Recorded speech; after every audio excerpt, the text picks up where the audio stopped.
warahmatullahi wabarakatuh. Waalaikumsalam warahmatullahi wabarakatuh. Alhamdulillahirrahmanirrahim. Puji syukur kehadirat Allah SWT yang mana kita semua pada hari ini bisa berkumpul di kegiatan diseminasi aksi nyata calon guru penggerak angkatan 10 Kabupaten Tanah Bumbu.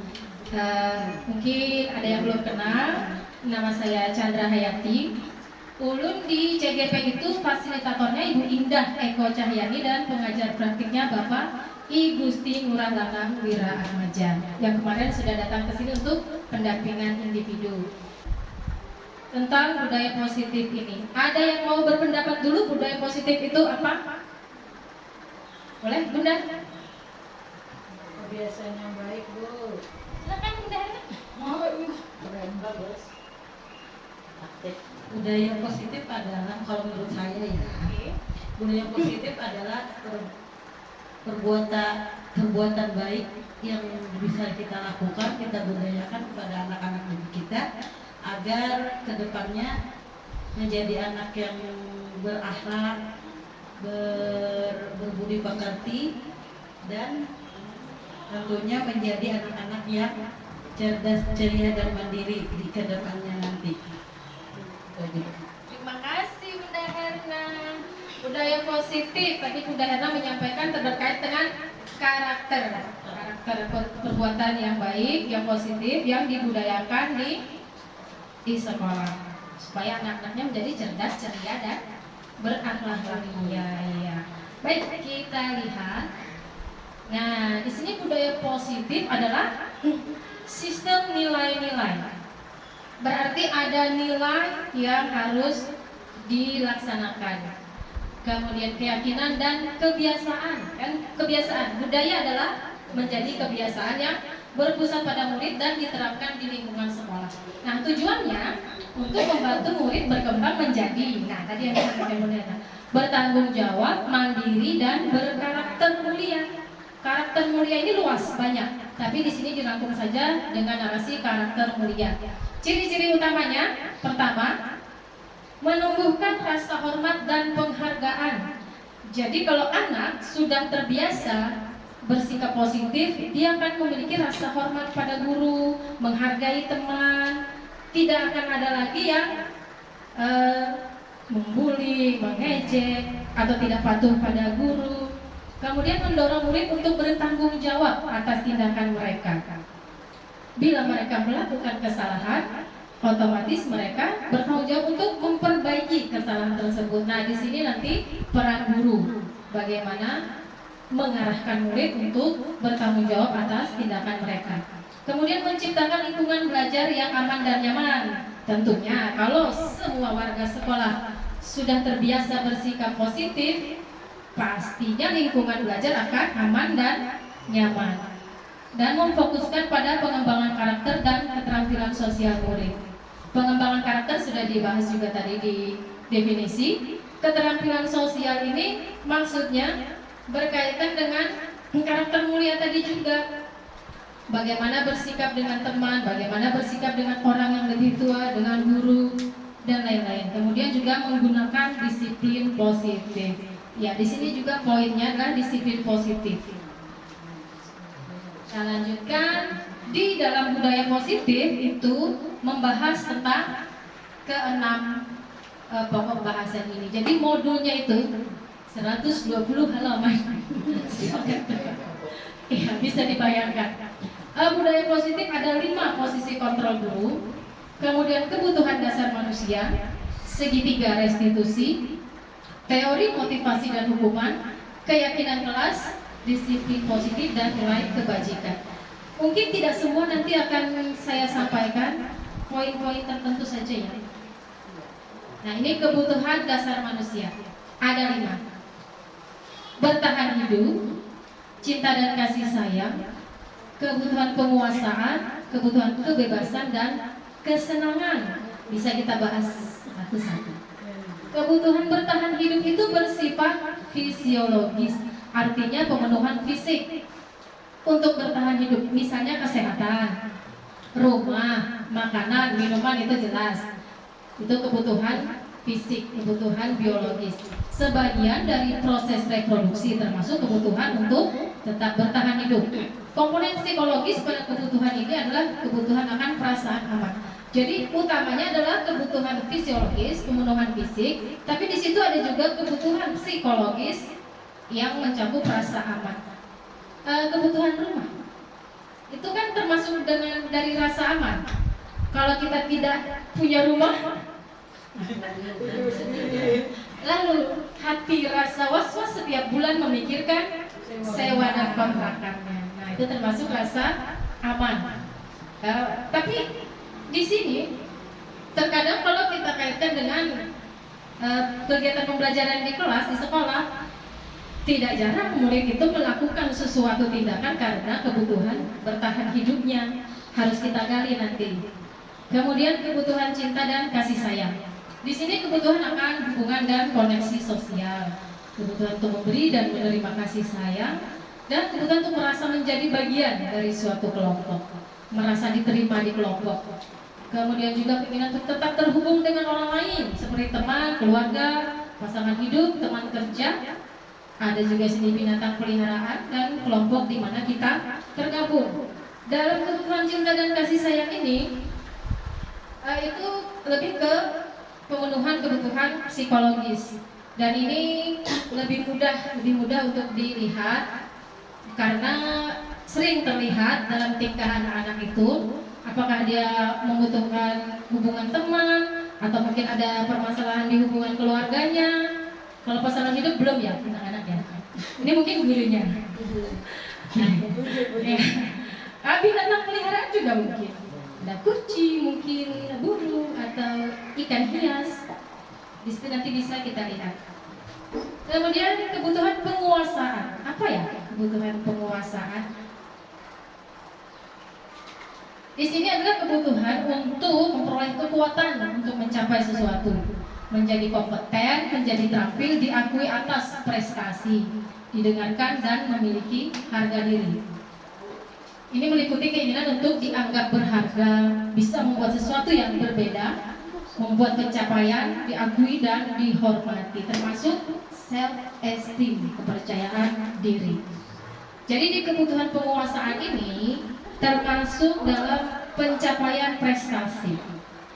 Seseorang ingin mencapai suatu prestasi agar diakui. Seseorang akan melakukan sesuatu agar dihormati. Tapi di sini juga ada positifnya, yaitu kompetensi. Seseorang akan berusaha mencapai suatu kompetensi agar dia dihargai dan dipandang oleh rekan-rekannya ataupun pimpinan. Lanjut, kebutuhan kebebasan. Di sini adalah kebutuhan akan kemandirian, otonomi, memiliki pilihan dan mampu mengendalikan arah hidup seseorang. Ini maksudnya arah hidup dirinya sendiri. Dia bebas menentukan dia ingin menentukan hidupnya ke arah mana. Kemudian juga anak-anak dengan kebutuhan kebebasan tinggi ini menginginkan pilihan, perlu banyak bergerak dan suka mencoba-coba. Di sini bisa kita kaitkan dengan pembelajaran berdiferensiasi. Makanya perlu guru menyediakan pembelajaran yang beragam, karena anak itu mungkin punya kebutuhan kebebasan untuk menentukan dia ingin belajarnya seperti apa, dia ingin metodenya yang mana. Di situ nanti kita akan memenuhi kebutuhan kebebasan murid-murid. Terakhir, kebutuhan kesenangan adalah kebutuhan untuk mencari kesenangan. Anak-anak dengan kebutuhan kesenangan yang tinggi ingin menikmati apa yang mereka lakukan, dan mereka juga bisa berkonsentrasi tinggi karena mereka melakukan hal yang mereka senangi. Di sini termasuk mungkin hobi. Kalau anak hobi menggambar, diarahkan ke kegiatan menggambar karena dia senang melakukan itu. Jadi tidak ada beban dan mudah untuk berkonsentrasi. Kita lanjut ke disiplin positif dan nilai kebajikan. Ini tadi termasuk dalam budaya positif. Disiplin positif adalah suatu pendekatan untuk menerapkan disiplin diri dalam diri anak tanpa hukuman dan hadiah. Jadi kalau disiplinnya masih dengan hukuman, masih dengan hadiah, itu belum disiplin positif namanya. Tapi kadang-kadang kita lebih sering melakukan itu. Mungkin hukuman, mungkin hadiah, untuk merangsang dan memotivasi anak untuk melakukan suatu disiplin positif. Tapi ternyata bukan itu. itu belum lagi, bukan itu ya belum sesuai itu ternyata. Berarti kita kerjanya keras, harus lebih keras lagi. Karena disiplin positif bertujuan untuk menanamkan motivasi. Motivasi yang ketiga itu maksudnya motivasi dalam diri pada murid-murid untuk menjadi yang mereka inginkan dan menghargai diri sendiri dengan nilai yang mereka percaya. Jadi tidak harus diingatkan, tidak harus ditegur, apalagi dengan kekerasan, tidak perlu juga dihukum dan tidak harus dikasih hadiah. Mereka sudah termotivasi untuk melaksanakan disiplin positif itu. Nah, itu yang diharapkan. Dan kita di PAUD ini adalah peletak dasar-dasar anak untuk melaksanakan disiplin positif dari diri mereka sendiri. Berat benar. Ada kulit ya. Berangsang. Iya, dan ini adalah prinsip-prinsip utamanya.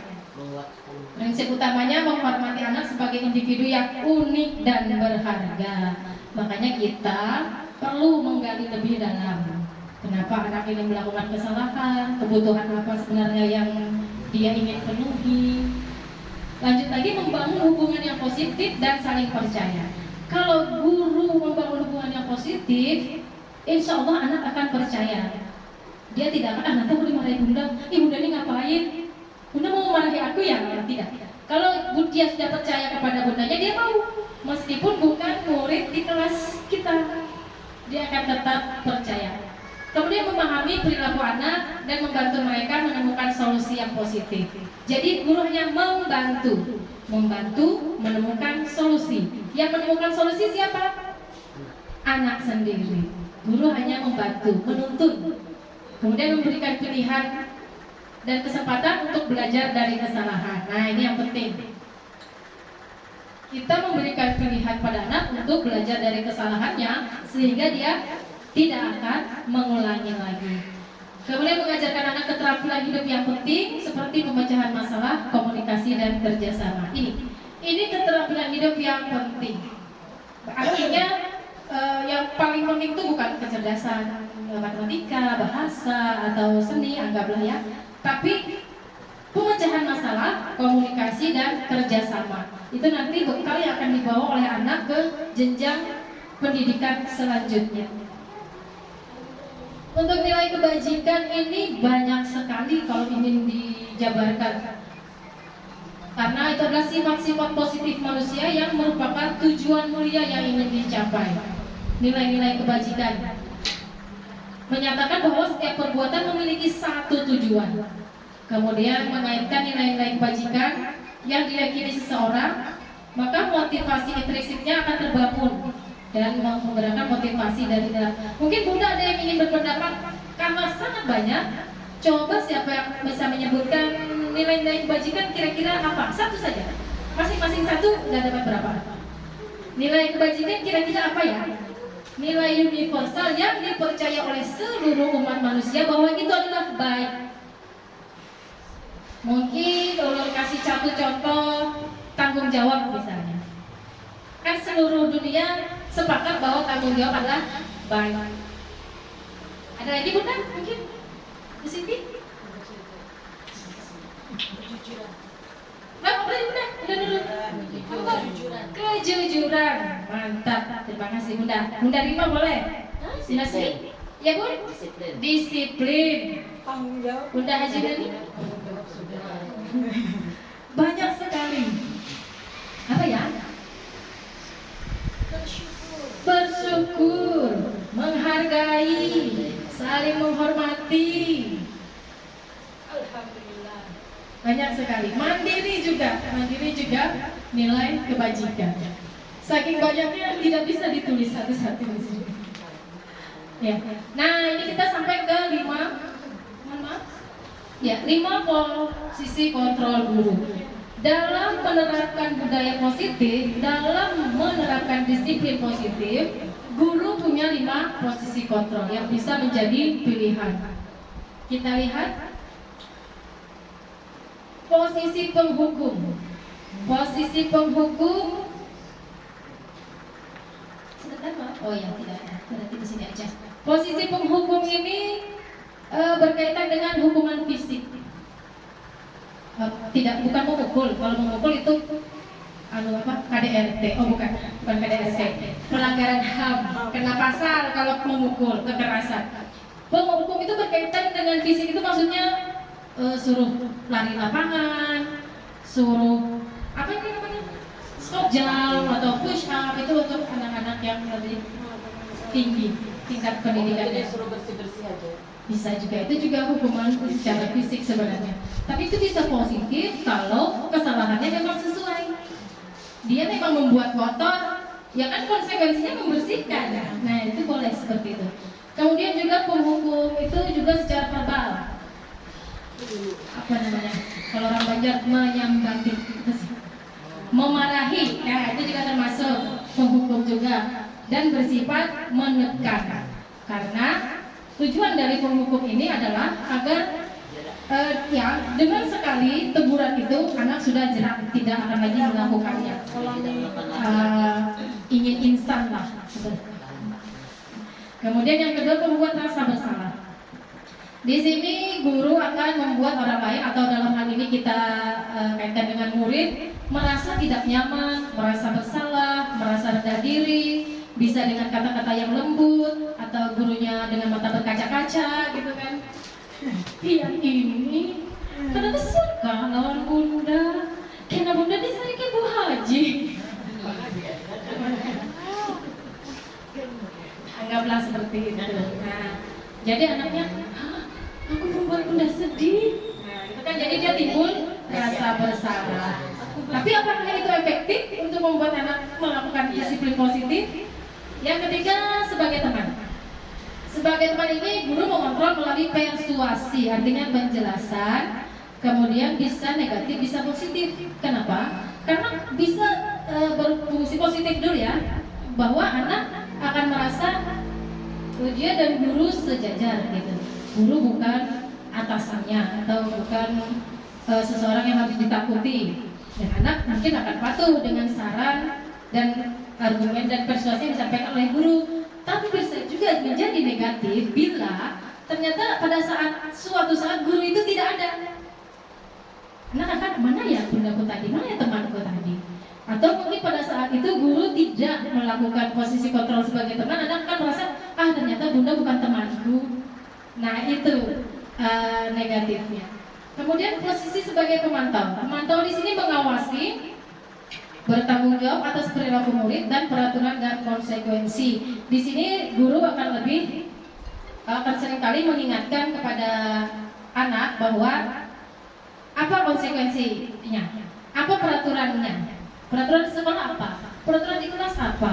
Setelah anak menyebutkan, maka guru akan memantau apakah anak ini dalam kurun waktu tertentu mematuhi peraturan itu. Kalau tidak, maka guru akan mengingatkan. Nah, pian, kan sudah tahu peraturannya. Nah seperti itu. Jadi murid akan merasa ada CCTV berjalan. Kemudian yang terakhir, manajer. Posisi kontrol ini mendukung untuk menemukan solusi. Nah sepertinya inilah yang sesuai dengan budaya positif tadi. Guru mendukung dan membantu anak menemukan solusi. Inilah yang diinginkan, inilah yang diharapkan posisi guru dalam penerapan disiplin positif sebagai manajer. Ternyata kita itu diinginkannya jadi manajer, Bunda. Apakah kita perlu Magister Management? Nah, restitusi adalah salah satu penerapan disiplin positif dengan posisi kontrol manajer. Jadi kalau guru sebagai manajer, restitusi inilah yang akan dilaksanakannya. Adalah proses menciptakan kondisi bagi murid untuk memperbaiki kesalahan sehingga mereka bisa kembali pada kelompok mereka, diterima lagi di kelompoknya dengan karakter yang lebih kuat. Kenapa lebih kuat? Karena sudah tahu yang salah yang mana, yang benar yang mana, dan saya harus seperti apa, itu sudah tahu. Jadi karakternya lebih kuat. Restitusi juga adalah proses kolaboratif yang mengajarkan murid untuk mencari solusi suatu masalah, membantu murid untuk berpikir tentang orang seperti apa mereka inginkan dan bagaimana mereka harus memperlakukan orang. Ini semacam refleksi. Kalau tidak ingin dicubit, jangan mencubit. Kalau tidak ingin dibully, jangan membuli seperti itu. Karena sudah merasa konsekuensinya seperti apa. Nah di sini proses disebut proses kolaboratif itu dulu pertama antara guru dengan murid. Dalam beberapa kasus tertentu juga mungkin melibatkan orang tua. Apalagi kalau sikap anak menyangkut kebiasaan di rumah, itu orang tua bisa dilibatkan.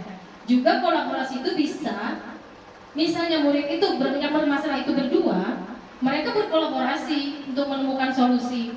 Yang tadi bersalah harus seperti apa, yang merasa jadi korban harus bagaimana, itu kolaborasi juga.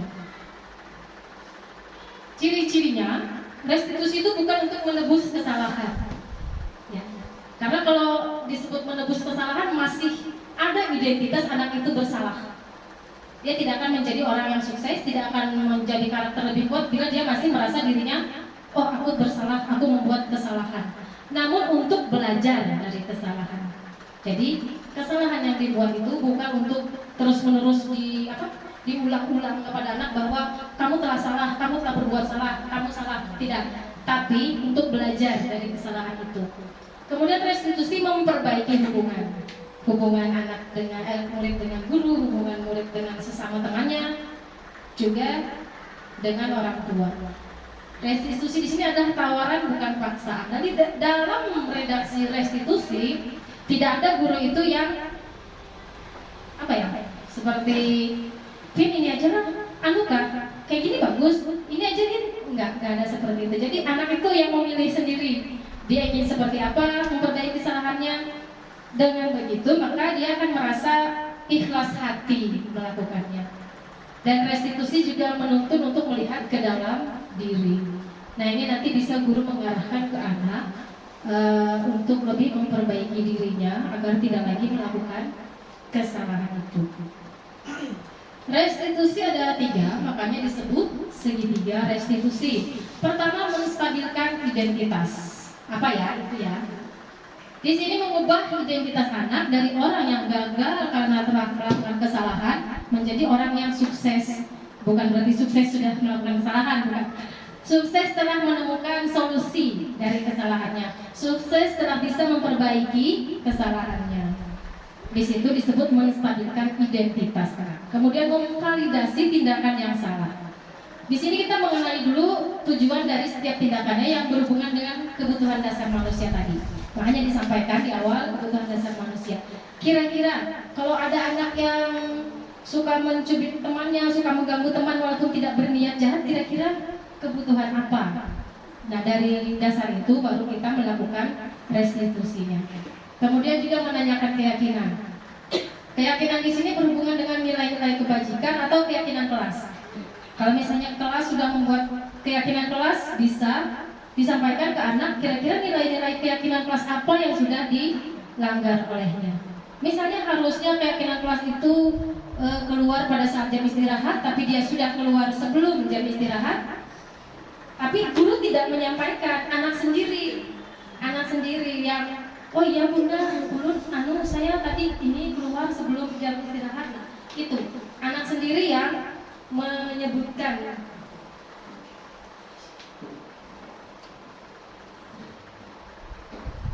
Oh iya, ada yang mau saya sampaikan. Kemarin di elaborasi bersama fasilitator disampaikan bahwa ini tidak mesti urutannya seperti ini. Walaupun secara umum pada dasarnya seperti ini, menstabilkan identitas dulu, kemudian memvalidasi tindakan yang salah, baru menanyakan keyakinan. Tapi pada kasus tertentu bisa saja kita memvalidasi tindakannya dulu atau menanyakan keyakinannya dulu. Jadi ini tidak baku, tapi secara umum seperti ini. Nah kemudian ini kemarin ada 2 sebenarnya kasus yang ingin saya angkat. Pertama itu adalah kasus Rega yang keluar pagar sekolah dan berkeliaran di jalan di depan sekolah saat menunggu teman lain datang. Kemudian yang kasus kedua adalah Aska mengejek hasil karya temannya dan mengatakan bahwa hasil karya tersebut jelek dan itu membuat temannya berurai air mata. Tapi itu karena kemarin kurang kondusif, jadi tidak dilaksanakan restitusi. Saya hanya melaksanakan restitusi di kasus 1. Nah, refleksinya setelah melaksanakan restitusi itu adalah ternyata anak PAUD itu masih sulit. Jadi mengungkapkan perasaan, mesti membahasakan apa yang dirasakan, apa yang dipikirkannya itu masih sulit. Padahal kemarin sudah dimotivasi terus bahwa apa yang dia rasakan, nggak apa-apa, nggak ada yang salah kayak gitu kan. Kemudian yang kedua, anak PAUD itu masih belum memahami benar tentang keyakinan kelas. Keyakinan kelas itu masih dianggap sebagai bahwa Bunda harus mengingatkan saya tentang keyakinan kelas, bukan motivasi di dirinya sendiri. Nah itu, kemudian, ada pantun sedikit. Mari kita cakel supaya nggak ngantuk Bunda sih. Duduk termenung di atas titian, lewat si Mamat membawalah kata. Penyampaian ulun cukup sekian. Semoga bermanfaat. Gasan sabarata. Amin.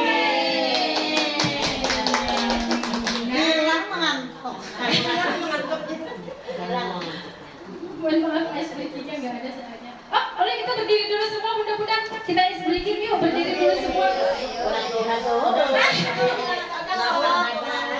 Apa-apa, kita bergerak sedikit saja. Bergerak sedikit saja. Kita jalan-jalan gitu ya, jalan-jalan. Tapi larinya nggak usah jauh-jauh, di situ-situ aja. Dan mejanya harap tidak terjungkir balik. Siap? 1, 2, 3. Jalan-jalan, jalan-jalan, melompat, melompat, lari, lari, lari, lari, lari, lari, berhenti, berhenti. Silakan duduk kembali. Terima kasih. Bagaimana, masih asam urat?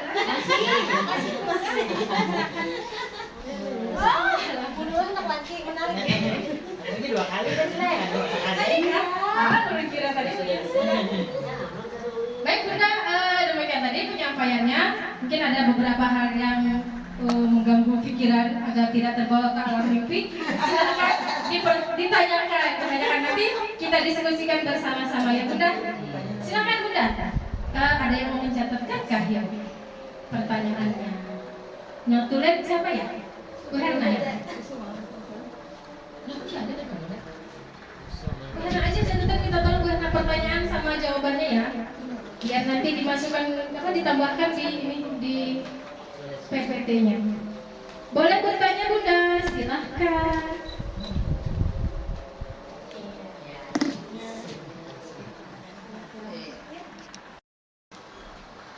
Assalamualaikum warahmatullahi wabarakatuh. Waalaikumsalam warahmatullahi wabarakatuh. Di sini saya mau mempertanyakan tentang posisi kontrol guru ya. Di situ tentang pemantau, mengawasi, bertanggung jawab atas perilaku murid.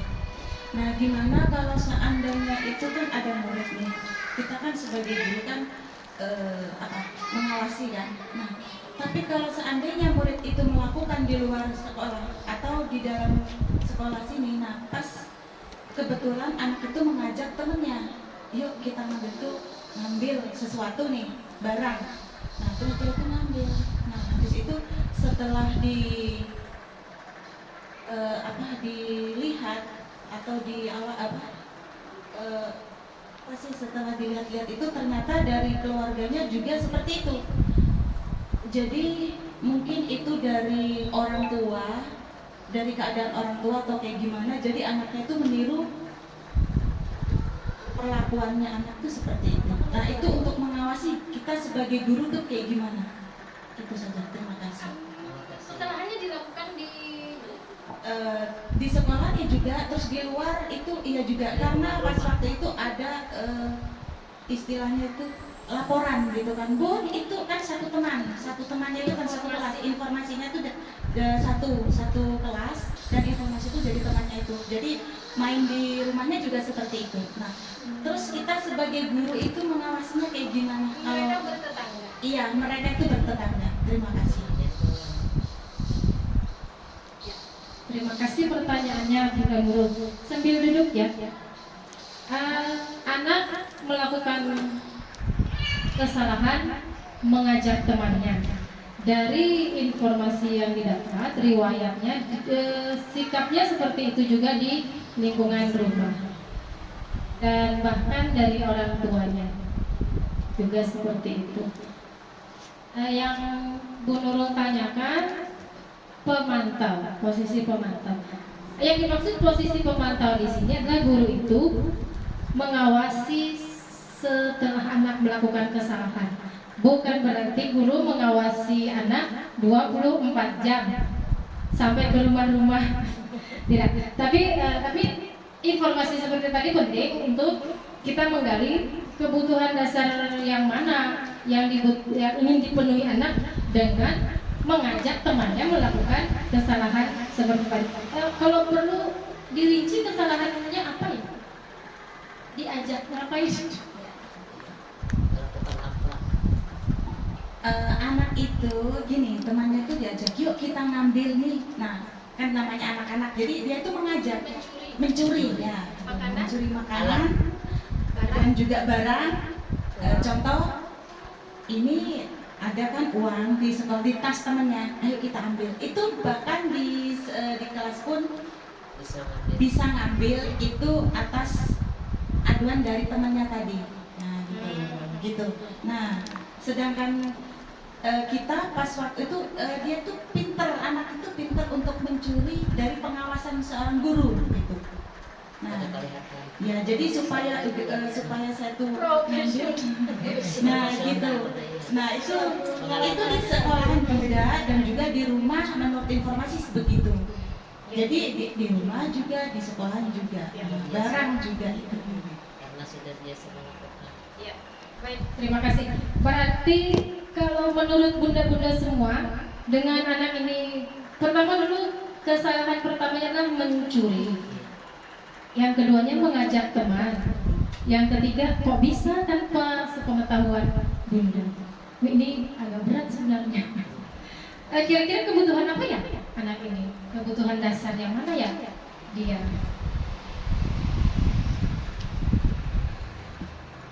Bunda? Apakah bertahan hidup?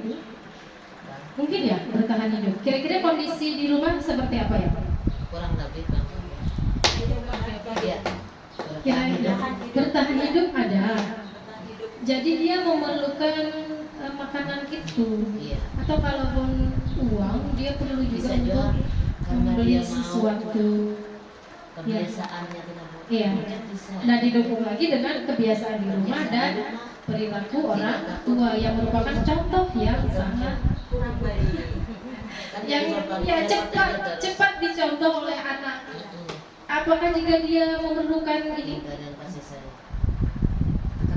seperti teman kerja? Oh teman kerja. Maka bisa aja lu diam aja benerannya di sekolah. Nah, apakah dia juga perlu nih kebutuhan cinta dan kasih sayang? Bisa. Tapi kayaknya mamanya sayang. Ya kalau menurut saya ya mungkin di sini teman. Teman. Karena dengan sikap seperti itu di rumah bisa kita prediksi bahwa di lingkungan rumah tidak banyak temannya. Karena orang lain membatasi. Kadang mau. Kemudian kebutuhan penguasaan apakah ada ya? Rasanya tidak. Kebetulan temannya itu sama satu kelas, jadi itulah yang diajak. Kalau kebebasan ada nggak nih kebebasan ini? Mencoba hal-hal baru? Ada juga. Biasa aja yang Tidak biasa. ya. Jadi kemungkinan tadi ini ya bertahan hidup dan kasih sayang. Kenapa? Karena dia tidak melakukan kesalahan sendirian. Jadi seperti ini mungkin. Aku tahu aku ini melakukan hal yang salah. Kalau nanti bunda tahu ataupun bunda marah, biar tidak dimarahi sendirian, ajak yang diajak mau aja. Ya, cuman kalau pertanyaan tentang posisi kontrol guru tadi, guru tidak disarankan untuk menjadi pemantau, tidak, jangan. Guru harus jadi manajer dan melaksanakan segitiga restitusi tadi. Kalau di sekolah kan Maksud jadi manajer, jadi manajer. manajer. Iya bun, jadi kita tuh kita panggil anaknya. Iya. Mungkin pertama anak yang pelaku utama ini dulu, baru nanti boleh anak yang. Tapi ini dipisah ya, dipisahkan. Anak yang diajak tadi juga kita terapi juga kita tuntun untuk memperbaiki kesalahannya, tapi kalau bisa jangan bersamaan. Kenapa? Karena nanti anak yang diajak ini akan ada rasa takut untuk mengungkapkan yang sebenarnya, karena ya paling tidak anak yang mengajak ini punya power terhadap anak yang diajaknya itu, makanya anak itu mau. Nah, jadi sebaiknya sebagai manajer, kemudian memang ini agak sulit. Nah, di sini perlu ini pelibatan orang tua. Karena tadi riwayat di rumah sikap juga seperti itu. Nah, perlu orang tua dilibatkan juga untuk ya, tapi idealnya seperti itu. Susah itu. Itulah tantangan sebagai guru. Dan Bunda Haji juga harus berperan di situ, Bunda, sebagai kepala sekolahnya. Nah, bagaimana, ada yang masih ditanyakan lagi? Bunda Nurul? Itu wajib kita masih lama. Iya. Supaya Kayaknya bisa sudah lama berlanjut. kasusnya. Enggak juga sih, enggak lama sih. Baru-baru aja. Ya, setidaknya ada, karena kita takutnya ini akan terbawa ke Ke SD kan? SD, ke SMP. Bah, DTK mana kemarin jalannya pasti. Iya, iya Bu, iya. Iya. Iya, setidaknya. Pasti. Murid Bunda Nurul. Dilihat dari kasusnya ternyata memang seperti itu dari keluarganya. Iya, emang dari keturunan tuh nggak benar mulai melangakannya. Makanya orang tua ini harus dilibatkan. Kita saksikan dulu sebentar ya contoh pelaksanaan segitiga restitusi kepada Ananda Rega yang kemarin ada melakukan kesalahan. Silakan disimak bersama-sama. Boleh minum nanti kalau misalnya haus. Nah, jadi ceritanya begini, kita mau membicarakan tentang kemarin yang Rega keluar di jalanan, keluar kamar, terus ditegur Bunda Herna. Kita membicarakan tentang itu ya, paham ya? Nanti kalau Bunda tanya, Bunda kasih pertanyaan, Rega jawabnya sesuai apa yang Rega pikirkan, ya. Nggak ada jawaban salah, nggak ada. Semua jawabannya benar. Nah, sekarang kita mulai ya. Bunda Chandra mau bertanya sambil Bunda tulis jawaban Rega. Nanti apa Bunda jawab ini? Bunda mau tanya dulu. Kemarin kan kata Bunda Herna, Rega di jalanan di depan sekolah dan sudah ditegur Bunda Herna. Itu kenapa coba kalau Rega di jalanan tuh? Rega tahu nggak kenapa jadi ditegur sama? Berbahaya bisa kenapa coba? Ada apa sayang di jalanan? Mobil kendaraan yang besar lewat. Kendaraannya kencang ya? Nah, nanti Rega bisa kenapa? Makanya ditegur sama Bunda Herna. Tapi hari itu Rega ditegur Bunda Herna tidak mematuhi. Nah, makanya Bunda Herna kemarin bicara sama Bunda Chandra. Nah, sekarang Bunda Chandra mau tanya, Rega sekarang merasanya gimana? Kemarin itu ditegur Bunda Herna itu rasanya gimana? Melanggar peraturan sekolah itu merasa gimana sayang? Enggak, kenapa Mas? Lebih terus? Enggak apa? Enggak nyenyak itu apa sayang? Kalau bahasa Bunda enggak enak? Enggak rasa enggak enak ya sayang? Kalau ditegur ya? Kalau sudah tahu seperti itu, sekarang gimana nih supaya Rega, supaya memperbaiki perasaan Rega itu gimana? Apa yang mau kita lakukan ya?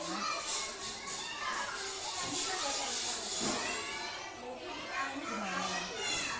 Supaya Rega tidak lagi merasa nggak enak, itu kita berbuat baik. Salah satu contoh berbuat baik itu mungkin seperti apa sayang? Menyayangi Bunda, pintar banget. Bunda Chandra disayangi. Siapa lagi yang disayangi? Bunda Nurul, siapa lagi? Bunda Herna, ada lagi nggak? Bunda Chandra lagi. Ada lagi sayang? Bunda-bunda yang lain disayangi juga. Nah, artinya meskipun bukan Bunda Nurul yang menegur, Bunda Herna yang menegur, Rega gimana? Nah, misalnya nanti Bunda Chandra menegur atau nanti Bunda Herna menegur lagi, Rega maunya gimana sayang? Akan bersikap seperti apa? Bersikap baik, caranya? Mematuhi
Nanti kalau ditegur bunda mau ya?